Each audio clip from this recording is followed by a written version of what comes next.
श्री शिवाय नमस्तुभ्यम। आने वाले ग्रहण की ढेरों शुभकामनाएं। आज के इस वीडियो में हम बात करेंगे कि जो आने वाली अमावस्या है ना, इस पर जो ग्रहण लगने जा रहा है ये भारत में दिखाई देने वाला है या नहीं। ग्रहण किस दिन लगने जा रहा है, 29 को या 30 को। ग्रहण का प्रभाव कहाँ कहाँ रहेगा, किस किस देश में इसका प्रभाव रहने वाला है, क्या सावधानी आपको बरतनी चाहिए। 2025 का ये पहला सूर्य ग्रहण होगा, तो पहले सूर्य ग्रहण में आपको क्या कार्य नहीं करने चाहिए। क्या आप जानते हैं कि ये सूर्य ग्रहण कुछ राशियों की किस्मत भी चमकाने आ रहा है। जी हाँ दोस्तों, तो हम आज आपको बताएंगे वो 3 राशियाँ जिनकी किस्मत इस सूर्य ग्रहण से चमक जाएगी। ये वो 3 राशियाँ हैं जिनकी सूर्य ग्रहण के बाद चांदी ही चांदी होने जा रही है। इस प्रकार से ये संपूर्ण जानकारी आपको आज के इस वीडियो के माध्यम से प्रदान की जाएगी। ग्रहण कब है, कहाँ है, कैसे है, गर्भवती माताओं बहनों को क्या ध्यान रखना है, क्या कार्य करने हैं, क्या नहीं करने हैं, पूजा पाठ के क्या कार्य कर सकते हैं, क्या कार्य नहीं कर सकते हैं, और नियम क्या कहते हैं, ज्योतिष शास्त्र क्या कहता है, सामाजिक नियम क्या कहते हैं। संपूर्ण ग्रहण संबंधी जानकारी आपको प्रदान करेंगे उन राशियों की जानकारी के साथ। आपसे निवेदन है कि ग्रहण के दुष्प्रभाव से बचने के लिए कमेंट बॉक्स में अवश्य लिखें जय शिव शंकर। माता लक्ष्मी की प्राप्ति के लिए, धन संपत्ति के प्राप्ति के लिए और ये ग्रहण आपके लिए शुभ रहे, इसके लिए कमेंट बॉक्स में लिखें जय माँ लक्ष्मी। आइए बात करते हैं आने वाले ग्रहण की। प्रिय दर्शकों, जैसा कि आप जानते हैं कि अभी अभी चंद्र ग्रहण गया है। चंद्र ग्रहण 14 मार्च को था और अब सूर्य ग्रहण आ रहा है। ऐसा ही होता है, जब एक ग्रहण आता है उसके 15 दिन के अंतराल पर दूसरा ग्रहण आता है। यदि पहला पूर्णिमा पर हुआ है तो वो चंद्र ग्रहण होगा और जो अमावस्या पर होने वाला है वो सूर्य ग्रहण होगा। तो जो आने वाला सूर्य ग्रहण है वो किस दिन होगा, क्या समय रहेगा, सूतक का क्या समय रहेगा, कितने बजे आरंभ होगा, कितने बजे समाप्त होगा, ये आपको बताएंगे। साथ ही भारत में इसका कितना प्रभाव है, भारत में कहाँ कहाँ दिखाई देने वाला है, क्या समय रहेगा, इसकी जानकारी आपको देंगे। पहले ये जानना आवश्यक है कि ग्रहण होता क्या है और ये जो ग्रहण है इसका इन 3 राशियों पर क्या प्रभाव होने जा रहा है। क्योंकि ये जो 3 राशियां हैं ना, इनकी किस्मत तो अब ग्रहण के साथ ही जागृत होने जा रही है। ये वो 3 राशियां हैं जो सबसे भाग्यशाली होंगी। इन 3 राशियों की किस्मत इस प्रकार से जागृत होगी कि ये जहां भी हाथ डालेंगे इन 3 राशियों के जातक, वहां उनकी चांदी ही चांदी होने वाली है। कौन कौन सी हैं वो 3 राशियां, ये जाने उससे पहले ग्रहण के बारे में जानते हैं कि ग्रहण होता क्या है। देखिए, ग्रहण जो है वैसे तो एक अंतरिक्ष की खगोलीय घटना है और खगोलीय घटना होने के साथ साथ हमारे धार्मिक परिदृश्य में भी इसका बहुत महत्वपूर्ण प्रभाव है। सनातन धर्म को मानने वाले सभी जो लोग हैं वो ऐसा मानते हैं कि ग्रहण जो है एक शुभ समय नहीं होता और इसीलिए उस समय बहुत से कार्य जो हैं वो नहीं किए जाते हैं, पूजा पाठ के कार्य नहीं किए जाते हैं, बहुत से कार्यों पर पाबंदियां होती हैं। तो शास्त्र अनुसार क्या पाबंदियां होती हैं, क्या सावधानियां होती हैं, उसकी चर्चा कर लेते हैं। ग्रहण लगता क्यों है? वैज्ञानिक दृष्टिकोण से अगर हम देखें तो ग्रहण वो अवस्था होती है जब सूर्य, पृथ्वी और चंद्रमा एक ही सीध में आ जाते हैं। आप सभी बुद्धिजीवी हैं, सभी जानते हैं कि पृथ्वी, चंद्रमा ये चक्कर लगाते हैं। कैसे? सूर्य के पृथ्वी चक्कर लगाती है और पृथ्वी के चंद्रमा चक्कर लगाते हैं। तो एक अवस्था ऐसी आती है जब पृथ्वी चक्कर लगाते लगाते चंद्रमा और सूर्य के बीच में आ जाती है। तीनों एक ही सीध में आते हैं और बीच में पृथ्वी आ जाती है। तो उस अवस्था में सूर्य का प्रकाश चंद्रमा पर नहीं पहुंच पाता, जिसके कारण चंद्रमा पर अंधकार छा जाता है। क्योंकि चंद्रमा का अपना प्रकाश नहीं है। चंद्रमा जो हमें पृथ्वी पर चमकीला दिखाई देता है वो सूर्य के प्रकाश के कारण ही दिखाई देता है। यदि सूर्य का प्रकाश चंद्रमा पर नहीं जाएगा तो वह दिखाई नहीं देगा। इस अवस्था को चंद्र ग्रहण की अवस्था कहते हैं। यदि पृथ्वी इस प्रकार से सूर्य के सामने आ जाए कि पूर्ण रूप से चंद्रमा पर प्रकाश जाना बंद हो जाए तो उसे पूर्ण चंद्र ग्रहण कहेंगे, और आंशिक रूप से अगर प्रकाश रुकता है तो वो आंशिक चंद्र ग्रहण कहलाता है। उसी प्रकार से पृथ्वी के चक्कर लगाते लगाते जब चंद्रमा सूर्य और पृथ्वी के बीच में आ जाता है तो उस अवस्था को सूर्य ग्रहण की अवस्था कहते हैं। क्योंकि चंद्रमा के बीच में आ जाने के कारण सूर्य का जो प्रकाश है वो पृथ्वी पर आना बंद हो जाता है। ये घटना कुछ क्षणों की ही होती है, परंतु यह प्रभाव बहुत अधिक डालती है। जब चंद्रमा पूर्ण रूप से सूर्य के प्रकाश को पृथ्वी पर आने से रोक देता है तो उसे पूर्ण सूर्य ग्रहण कहते हैं। जब आंशिक रूप से रुक पाता है तो आंशिक सूर्य ग्रहण कहते हैं। ग्रहण की तीसरी अवस्था होती है वलय आकार, ये कहें कि रिंग ऑफ फायर। तो रिंग ऑफ फायर जो अवस्था है वो ये होती है कि जब चंद्रमा इस प्रकार से सूर्य के सामने आता है कि सूर्य की जो ऊपरी सतह है, आउटर लेयर, वह चमकती हुई दिखाई देती है एक छल्ले की तरह, और बीच में अंधकार रहता है क्योंकि चंद्रमा आ गया है। तो एक रिंग के जैसा आकार उसका आ जाता है, उसको हम कहते हैं वलयाकार या रिंग ऑफ फायर। ये सूर्य ग्रहण की तीसरी अवस्था होती है। तो आपने जाना कि किस प्रकार से सूर्य ग्रहण या चंद्र ग्रहण लगता है और क्या उनकी अवस्था होती है। अब आध्यात्मिक दृष्टिकोण से देखें कि हमारे सनातन धर्म को मानने वालों में जो कुछ दंत कथाएं प्रचलित हैं, उनके अनुसार ग्रहण क्या है और ग्रहण क्यों लगता है, इसको एक बार संक्षेप में हम बता देते हैं। ऐसा माना जाता है कि जब अमृत मंथन किया जा रहा था, अर्थात समुद्र मंथन जब किया जा रहा था, तो अंत में समुद्र से अमृत निकला। अमृत निकला तो राक्षस और देवता सभी अमृत का पान करने के लिए पीछे दौड़ने लगे। तब भगवान श्री हरि विष्णु ने मोहिनी का रूप धारण किया। मोहिनी कौन? एक बहुत ही खूबसूरत अप्सरा का रूप धारण किया। मोहिनी जो सबका मन मोह लेती थी, जो उसके चेहरे को देख लेता वह उसी का होके रह जाता। इसीलिए मोहिनी रूप धारण करके भगवान श्री हरि ने वह कलश जो अमृत का था वह ले लिया और सबसे कहा कि वो बारी बारी से स्वयं सबको अमृत पान कराएंगे। तो राक्षसों ने जब जब मोहिनी रूपधारी भगवान श्री हरि को देखा तो उनके मुख की तरफ देखते ही वो मोहित हो गए, और जैसे जैसे भगवान मोहिनी रूपधारी कहने लगे वैसे वैसे वो करते चले गए। तो भगवान ने दो पंक्तियों में बिठा दिया, एक तरफ देवताओं को, एक तरफ राक्षसों को, कि वो स्वयं अमृत पान कराएंगे। वहीं देवगुरु बृहस्पति को, क्योंकि ये सब पहले से ज्ञात था कि भगवान ऐसा करने वाले हैं, इसीलिए उन्होंने देवताओं को पहले ही समझा दिया था कि कोई भी मोहिनी रूपधारी भगवान श्री हरि के मुख की ओर ना देखे, अन्यथा वह भी मोहित हो जाएंगे। सभी के सभी उनके चरणों को ही देखें। तो देवताओं ने केवल मोहिनी के चरण देखे, अतः वो मोहित होने से बच गए। तो जब भगवान ने अमृत पान कराना शुरू किया देवताओं की तरफ से, तो राक्षसों में से एक राक्षस जो है उसको शंका उत्पन्न हुई और वह चालाकी से देवताओं की पंक्ति में आके बैठ गया, सूर्यदेव और चंद्रदेव के बीच में। जैसे ही अमृत पिलाते पिलाते भगवान उस राक्षस के पास पहुंचे, उसको अमृत पान कराने लगे, तभी सूर्यदेव और चंद्रदेव उठ खड़े हुए और उन्होंने कहा, प्रभु ये तो राक्षस है। भगवान श्री हरि को क्रोध आया, उन्होंने सुदर्शन चक्र उठाया और उस राक्षस के दो टुकड़े कर दिए, उसका सिर धड़ से अलग कर दिया। अब वो बन गया राहु और केतु। अब क्योंकि उसकी इस मृत्यु का कारण, राहु केतु की मृत्यु का कारण चंद्र और सूर्यदेव थे, इसीलिए ऐसा माना जाता है कि वह चंद्रदेव और सूर्यदेव से बहुत क्रोधित हो गया और उन्हें खाने के लिए दौड़ा।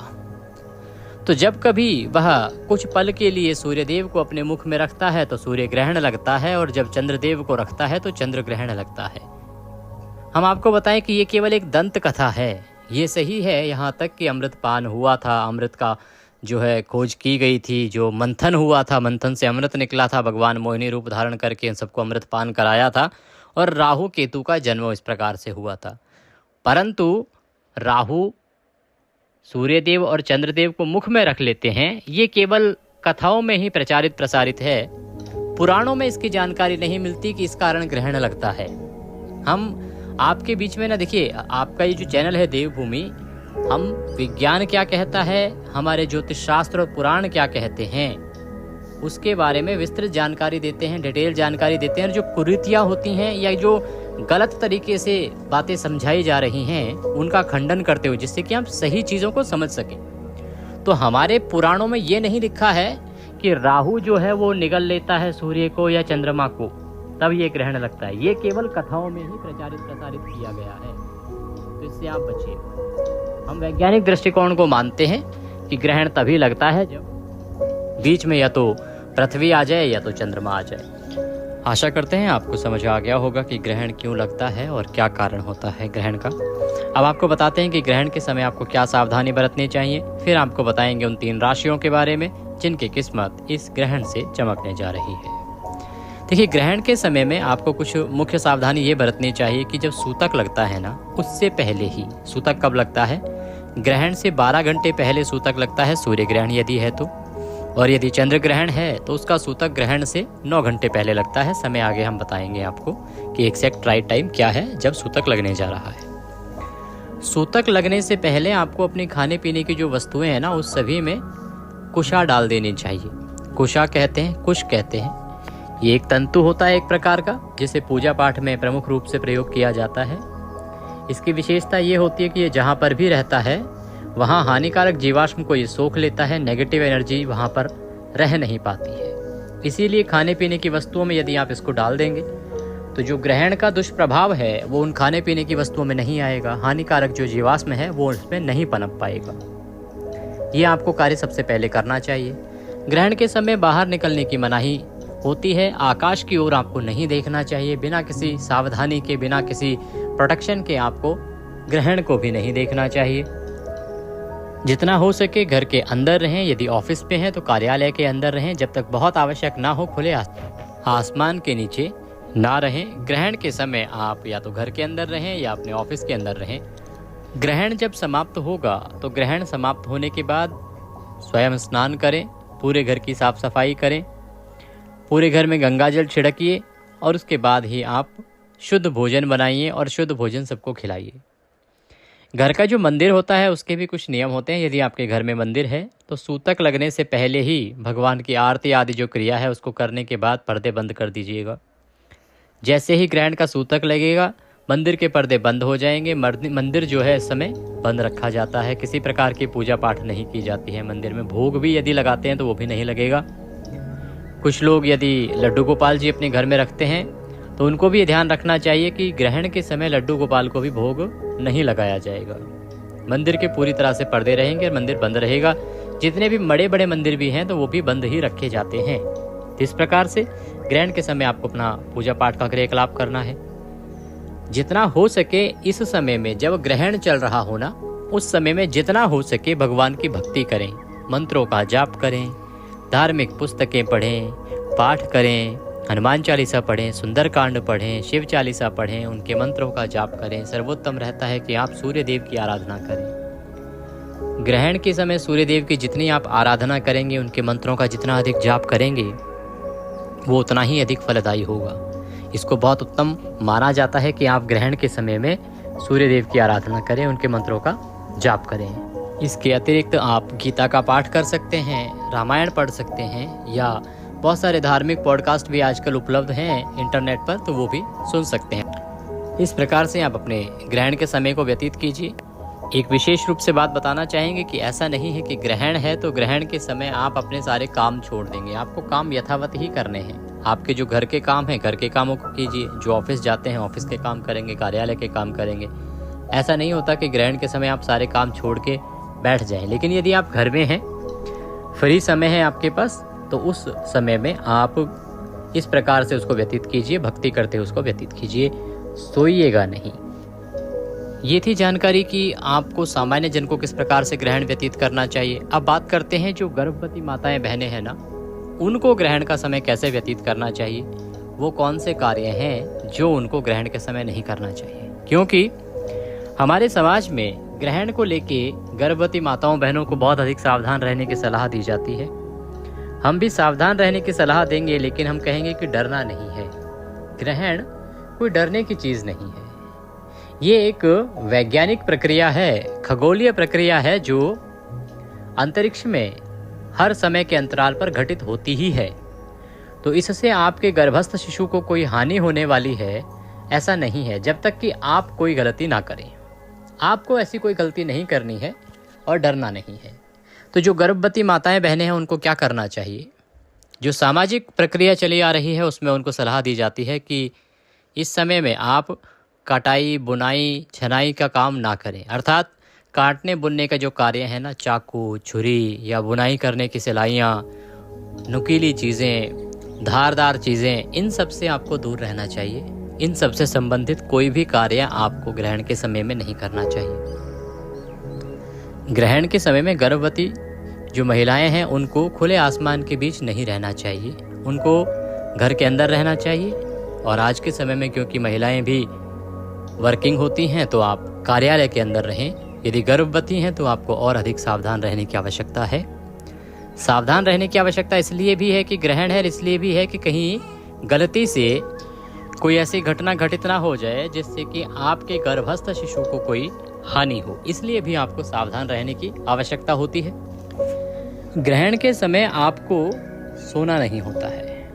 ग्रहण चाहे देखिए, ग्रहण का समय जो है 6 घंटे के लगभग भी होता है कई बार, तो उस समय पर भी आप सोएंगे नहीं, निद्रा में नहीं जाएंगे, आप लेट सकते हैं क्योंकि गर्भस्थ अवस्था में आप बहुत अधिक समय तक बैठ नहीं सकते, कमर पेन होता है, बहुत सारी परेशानियां होती हैं, तो आप लेट सकते हैं परंतु नींद में नहीं जाना है आपको। इस समय आपको क्या करना चाहिए? इस समय जितना हो सके भगवान की भक्ति करनी चाहिए, भगवान की पुस्तकें पढ़नी चाहिए, धार्मिक पुस्तकें पढ़नी चाहिए, भगवान के भजन सुनने चाहिए, मंत्रों का जाप करना चाहिए। ओम नमः भगवते वासुदेवाय का जाप कीजिए, सूर्य देव का जाप कीजिए, आपके जो भी इष्ट देव हैं या कुल देवी हैं उनकी किसी सामग्री का पाठ कीजिए, अर्थात या तो चालीसा पढ़िए या सुंदरकांड आदि पढ़िए, जो भी आपके पास उपलब्ध हो आप उसको पढ़िए और इस प्रकार से ग्रहण के समय को व्यतीत कीजिए। सोना नहीं है।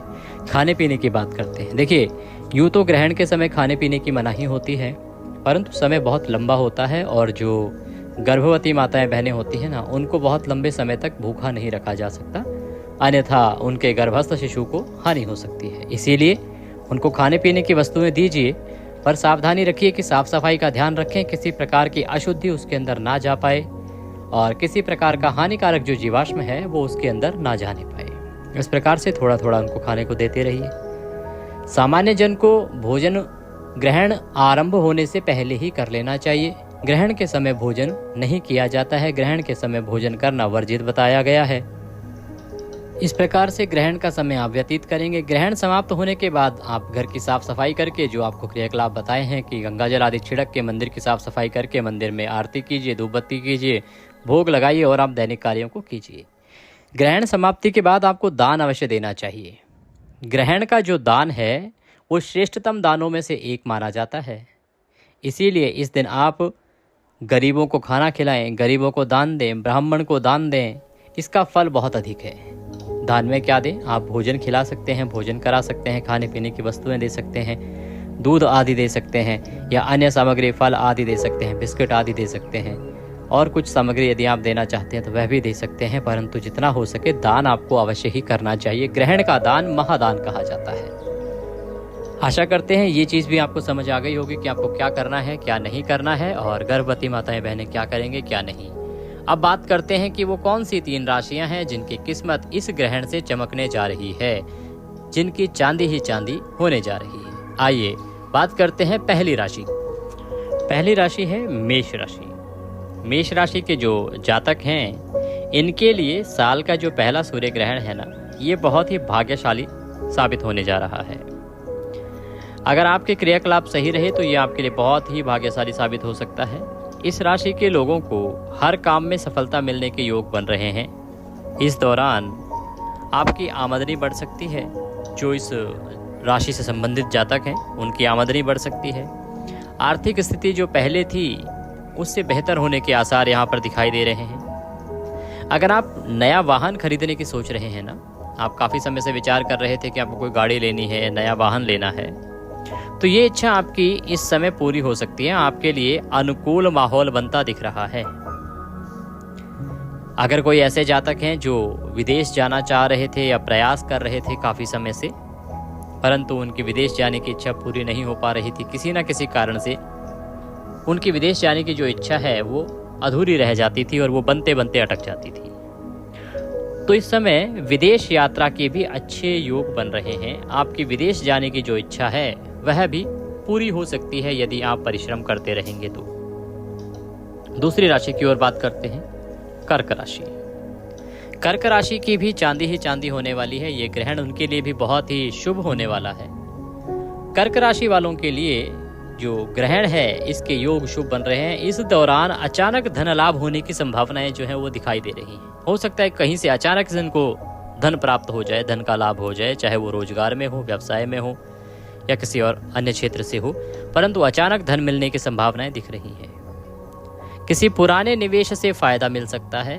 मान लीजिए आपने कहीं कोई पुराना निवेश कर रखा होगा और आपको लग रहा था पता नहीं उसमें क्या होगा क्या नहीं होगा, लेकिन वो अचानक से आपको फ़ायदा दे सकता है। यदि आप घर या संपत्ति खरीदने की सोच रहे हैं तो यह सही समय है। आप काफ़ी समय से यदि विचार कर रहे थे कि आपको कोई घर खरीदना है या कोई संपत्ति खरीदनी है तो ये राइट टाइम है। इस समय आप उसको खरीद ही लीजिए, आपका काम बन जाएगा। परिवार में सुख शांति बनी रहेगी और आपके लिए भी विदेश जाने का रास्ता इस समय खुला हुआ दिख रहा है। और विदेश जाने की यदि आपकी इच्छा है तो वो भी पूरी होती दिख रही है। तीसरी राशि जिसके लिए ग्रहण शुभ समाचार लेके आ रहा है वो है मकर राशि। मकर राशि के लोगों के लिए सूर्य ग्रहण और शनि गोचर का संयोग बेहद शुभ रहेगा। आपको सरकारी कामों में सफलता मिल सकती है। यदि कोर्ट कचहरी के मामले हैं तो कोर्ट कचहरी के मामलों में भी आपको राहत मिलेगी। जो परेशानियां पीछे चली आ रही थी अब वो समाप्त होंगी। नौकरी में भी आपके प्रमोशन के योग दिखाई दे रहे हैं कि आपको शीघ्र ही अपनी पदोन्नति हो सकती है, आपकी नौकरी में प्रमोशन मिल सकता है। आपकी सैलरी बढ़ने की भी संभावनाएं हैं क्योंकि आपके आर्थिक हालात अच्छे होंगे और मजबूत होंगे, इसके भी आसार बनते दिखाई दे रहे हैं। इसके अलावा किसी पुराने निवेश से बड़ा फायदा मिल सकता है और हो सकता है कि किसी पैतृक संपत्ति से आपको लाभ हो। कोई पिता की, दादा की कोई संपत्ति हो जो काफ़ी समय से आपको नहीं मिल रही थी, या तो वो मिल जाएगी या उसके माध्यम से आपको लाभ होगा। तो इस प्रकार से ये आपके लिए भी ग्रहण बहुत ही शुभ रहने जा रहा है। ये थी 3 राशियां जिनके लिए ये ग्रहण बहुत उत्तम रहने जा रहा है। अब बात करते हैं कि ग्रहण कब है, कितने बजे से कितने बजे तक है, सूतक का समय क्या रहेगा और कहाँ कहाँ ये ग्रहण दिखाई देगा। देखिए, इस साल 2025 का जो ग्रहण है ये पहला सूर्य ग्रहण होगा और ये लगने जा रहा है 29 मार्च को। 29 मार्च 2025 को चैत्र अमावस्या के दिन ये लगेगा। इसकी जो शुरुआत है वो हो रही है दोपहर को 2:20 से और शाम को 6:16 पर यह समाप्त होगा। दोपहर को 2:20 से और शाम को 6:16 तक ग्रहण रहेगा। बात करें कि इसका सूतक कब लगेगा, तो इसका सूतक रात्रि काल में ही 2:20 पर लग जाएगा। क्योंकि जो सूर्य ग्रहण का सूतक है ना वो 12 घंटे पहले लगता है। तो इस प्रकार से ये जो सूतक है ये रात्रि काल को ही लग जाएगा और जो सुबह जो होगी वो सूतक में ही होगी। इस प्रकार से पूरा दिन ही सूतक में और ग्रहण में निकलने जा रहा है। अब बात आती है जी कि क्या सावधानी आपको बरतनी है, वो हमने बताया। अब बात आती है कि जो ग्रहण है वो कहाँ कहाँ दिखाई देगा, इसका प्रभाव किन किन क्षेत्रों में रहने वाला है, किन किन देशों में रहने वाला है। देखिए, मुख्य रूप से ये जो दिखने वाला है वो दिखने वाला है उत्तरी अमेरिका, ग्रीनलैंड, आइसलैंड, उत्तरी अटलांटिक महासागर, यूरोप में और उत्तर पश्चिमी रूस में। इन स्थानों पर ये दिखाई देने वाला है। अब इसमें विशेष रूप से यदि हम बात करें, देखिए इन देशों के जो हमारे दर्शक हैं वो समझ गए होंगे। अन्य कोई दर्शक जो अन्य देशों में रहते हैं, ऑस्ट्रेलिया में हमारे काफ़ी सब्सक्राइबर्स हैं, तो बता दें ऑस्ट्रेलिया में इस ग्रहण का कोई औचित्य नहीं है, ये ग्रहण वहाँ नहीं लगने जा रहा है। हमारे जो दर्शक हैं वो भारत में बहुत अधिक हैं, तो हमारे जो भारतीय दर्शक हैं उनके लिए हम बता दें कि ये जो ग्रहण है ना ये भारत में भी प्रभावी नहीं रहेगा। और क्योंकि ग्रहण भारत में नहीं दिखेगा इसलिए इसका सूतक भी भारत में नहीं लगेगा। दुबई में भी हमारे काफ़ी सब्सक्राइबर्स हैं, तो दुबई में भी ये ग्रहण नहीं लगने जा रहा है। बाकी थोड़े थोड़े जो सब्सक्राइबर्स हैं वो बहुत सारे देशों में हैं, तो आप अपने देश के अनुसार पूछ सकते हैं अगर आप जानकारी प्राप्त करना चाहते हैं तो। ये थी जानकारी ग्रहण से संबंधित कि ग्रहण कब है, क्या प्रभाव है रहेगा और कैसे आपको ये समय व्यतीत करना चाहिए। जानकारी अच्छी लगी हो तो एक बार वीडियो को लाइक अवश्य कर दीजिएगा। ग्रहण के दुष्प्रभाव से बचने के लिए अवश्य ही कमेंट बॉक्स में लिखिएगा जय शिव शंकर, हर हर महादेव। माता लक्ष्मी की कृपा प्राप्त करने के लिए जय माँ लक्ष्मी। चैनल पर नए हैं तो सब्सक्राइब कर लीजिएगा क्योंकि ये ज्योतिष संस्थान का प्रतिष्ठित चैनल है। यहाँ पर हम फुल प्रूफ जानकारी देते हैं, कोई भी फेक अफवाह नहीं फैलाई जाती है और कोई भी जानकारी मनगढ़ंत तरीके से नहीं दी जाती है। जो पुराण कहते हैं, ज्योतिष शास्त्र कहते हैं, पंचांग कहते हैं, वही हम बताते हैं। जय शिव शंकर।